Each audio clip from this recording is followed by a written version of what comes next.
registered dietitian and owner of Eat Well L. Today we're talking about the mystery of food labels. I had a patient this week on our call tell me that they've been trying to make some new choices in their kitchen, doing grocery shopping a little differently. We talked about specific products, and they brought up a new avocado oil that they've been cooking with. And one of the big selling points and reasons that they had switched was there was actually way less fat from the extra virgin olive oil they were using. So we kind of dug into that a little bit, and the patient ended up saying there's actually zero fat in the avocado oil. And I had a big pause, and my first thought in my own head was, if I'm cooking with oil, don't I want there to be fat? So then we sort of talked a little bit about the product, why they were looking for low fat products, what low fat or zero fat really means, only to discover that when you look at the food label, the reason that it can say zero fat on an oil is because it's a spray bottle. And one spray or one serving is actually less than the required amount of fat that they need to report on a nutrition label. This is absolutely a loophole and something that you should be looking out for. When you go to the grocery store, turning over the label on the back is awesome, right? So this patient did that exactly right, was not only looking at the front of the label, which if we haven't talked about this yet, the front is marketing, the back is science. So turn it over, look at the back, see what it says. They did that right. Zero fat, zero is less than what's on my extra virgin olive oil. Thumbs up, buying this, using it, great. It doesn't mean this product is bad. It doesn't mean that you should not be using this, for example, avocado oil. It does mean, however, that you need to be cognizant of your serving size if you truly are looking for a zero fat or low fat product. Oil, especially something from an avocado, which is inherently fatty, even though it's healthy, should not be zero fat.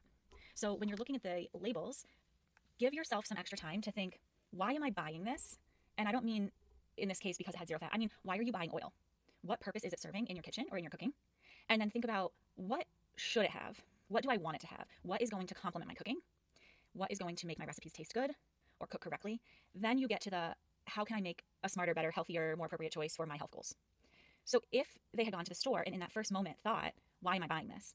Well, you're buying it to add fat. You're adding flavor. You're adding usually some kind of like grease when you're cooking, so it's not sticking onto things. If you are cooking with an oil and you want to cook with an oil, you are going to be adding fat. So we sort of talked a little more about what the goals were, and at the end decided if this product is more expensive or not working in recipes the way that they wanted them to, then it's time to cut it. Having zero fat on the label does not actually mean there is no fat in there. And so you can use other determining factors to decide if this is the right product.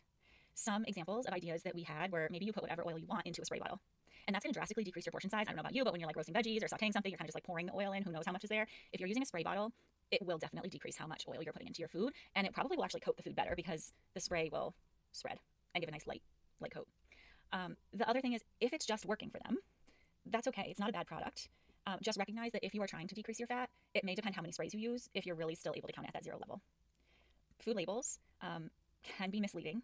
There's a lot of nuance, and I hope that as you're at the store, you're starting to figure out where you have questions and discerning your strategy so that when you find your team, your nutrition team, whether it's a friend, a clinician, another dietitian, that you can talk to them about what your strategy is and really determine, am I accomplishing what I think I am accomplishing? Which was really the problem in this case. It was not harming them in any way, but they were not accomplishing what they thought they were accomplishing. So it was a really productive conversation to have during an appointment. More to come on food labels. There's always something to talk about. People have lots of different questions. Every company lists things a little bit differently. Allergens are a hot topic because of the way that they're regulated as well. So keep on the lookout for that if you're interested, or shoot a comment or a message over to me if you have a certain food label topic you want me to cover. I hope that this sheds a little light for your next grocery trip and gives you confidence in what you're picking and spending your hard-earned money on. Talk to you guys next time. Bye.